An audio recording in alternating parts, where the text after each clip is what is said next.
The world outside is so often just loud and hectic. Oh, absolutely. Fast moving. But today, we are escaping all that. We're going to dive into a landscape that feels completely different. A quieter place. Exactly. Hmm. We're in Maple Hollow where the snow is falling, and the air is described as being hushed and peaceful, like it was holding its breath. It's a beautiful setting. But, we aren't just here for the poetry. We're here to get under the hood of the source material. Right. This whole deep dive is focused on excerpts from a narrative called Luma and the Spark of Winter Kindness. And our mission. Our mission is to treat this narrative less like a simple children's story and more like, well, like a blueprint. A blueprint for what? We want to pull out the operational manual. How does this text define the precise, literal way that human empathy gets converted into measurable physical energy? What the story calls winter magic. Okay, so let's unpack that. The narrative really doesn't waste any time getting into those mechanics. It starts right away with the inciting incident. It does. A girl named Mia creates a simple, perfect snow angel. Something most of us have done.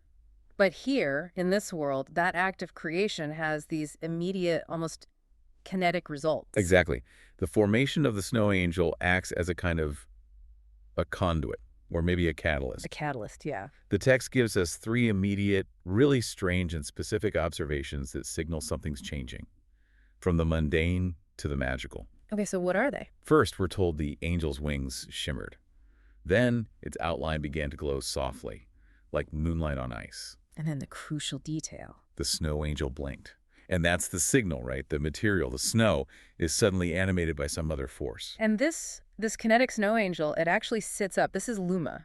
Luma, who is introduced as this benevolent entity, and its whole purpose is to help winter spread kindness and calm. And the source gives us these beautiful, but also really functional descriptions of Luma's effect on the environment around it. This is our first look at what this magic actually looks like. Right.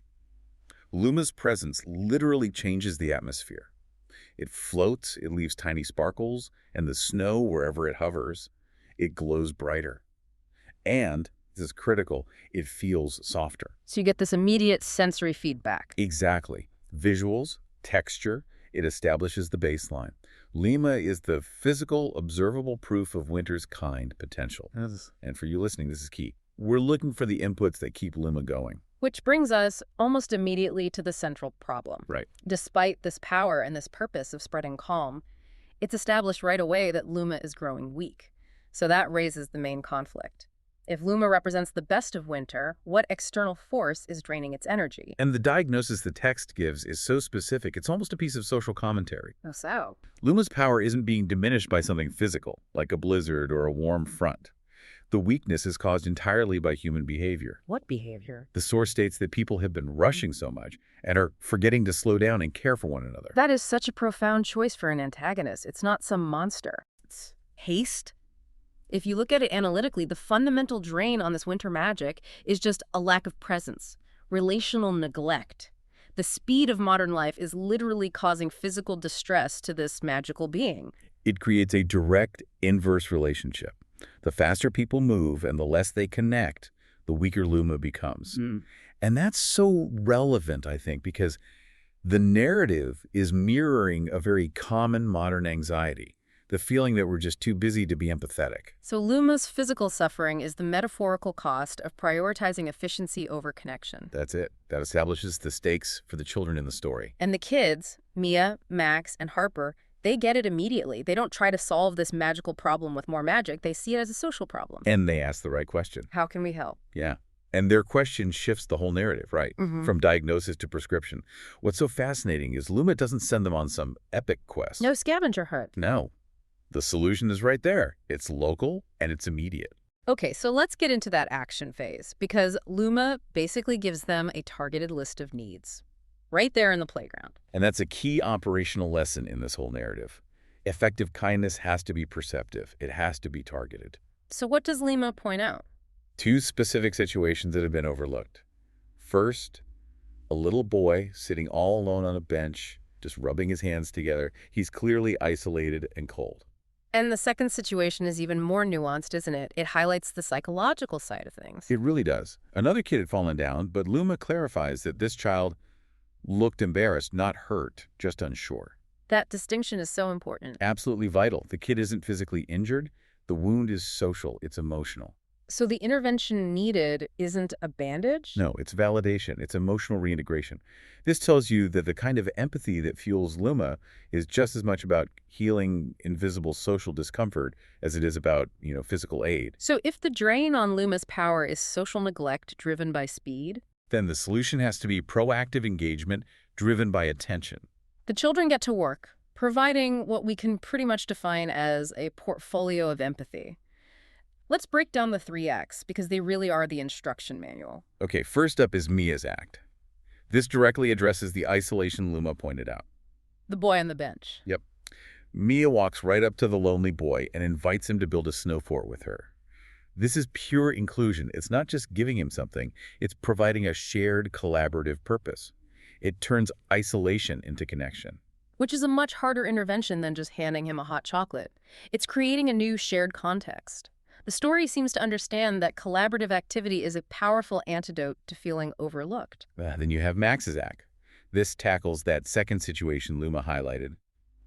Embarrassment. The kid who fell. Right.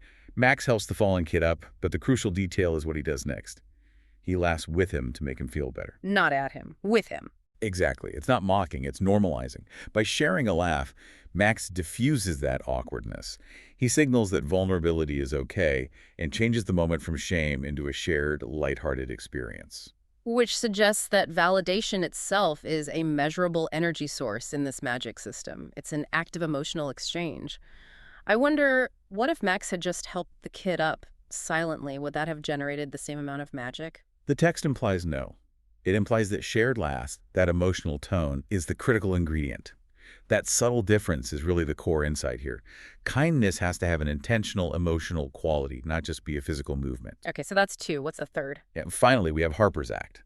This is the simplest, most direct form of generosity. She shared her own mittens with a girl whose gloves were soaked through. This feels like the practical component of the portfolio. Mia and Max focused on these complex social and emotional needs. Inclusion and validation. Right. And Harper provides immediate practical relief from discomfort. She sees a specific, solvable physical problem and sacrifices a personal resource to fix it. So there you have it, a 3-point formula that successfully reverses Luma's decline. Collaborative inclusion, active emotional validation, and practical generosity.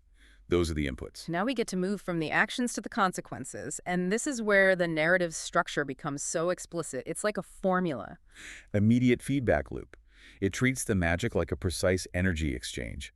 The moment those kind acts happen, Luma's strength is restored. And the whole environment reacts. That direct cause and effect is what makes it feel like an operational manual. The text lists 3 clear sensory consequences, linking the abstract idea of kindness to concrete measurements. Okay, first result. Luma's wings grew brighter. A direct measure of its personal energy coming back. A visual sign of rejuvenation. Then the second one, which is arguably the most symbolic, the air felt warmer. Kindness literally generates warmth. Exactly. If the environment is defined by cold and the internal problem is neglect, then the counteraction produces actual thermal energy. It's not just a metaphor in this story. The warmth is a physical reality proving the act worked. It makes perfect sense. If winter magic is calm and light, then the human failure rushing and neglecting makes the world feel colder and darker. And connection brings warmth and light. And the third result. The snow sparkled like tiny stars. This is the visual feedback extending out into the environment itself. The magic doesn't just fix Luma, it enhances the entire landscape. It turns ordinary snow into something visibly precious. The structure gives the children and you, the listener, immediate multisensory confirmation that their efforts worked. It's a beautifully closed system.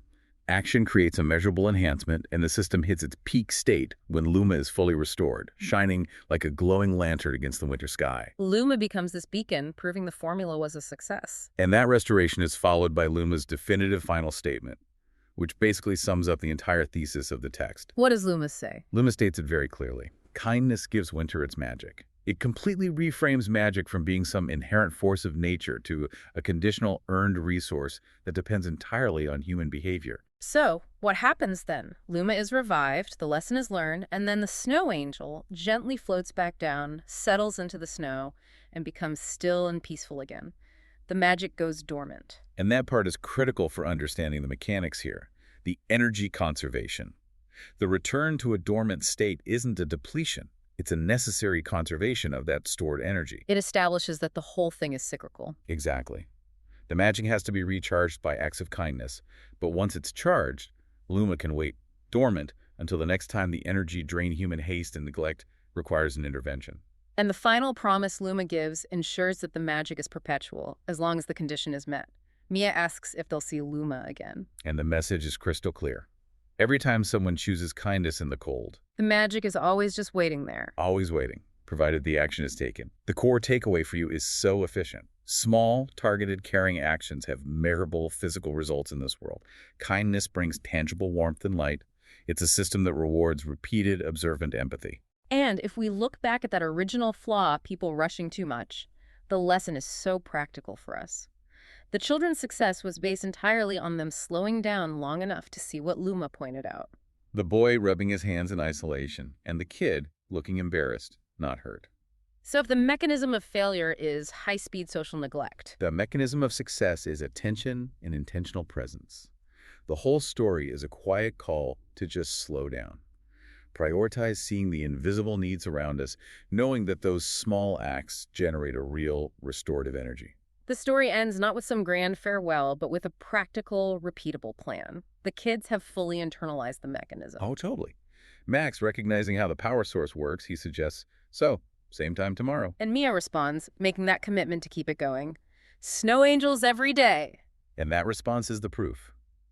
The deep dive worked for them. They didn't just feel good. They understood the formula for maintaining the winter magic. They know the engine needs daily fuel. So if we connect this all back to the bigger picture, it raises an important question for you to think about.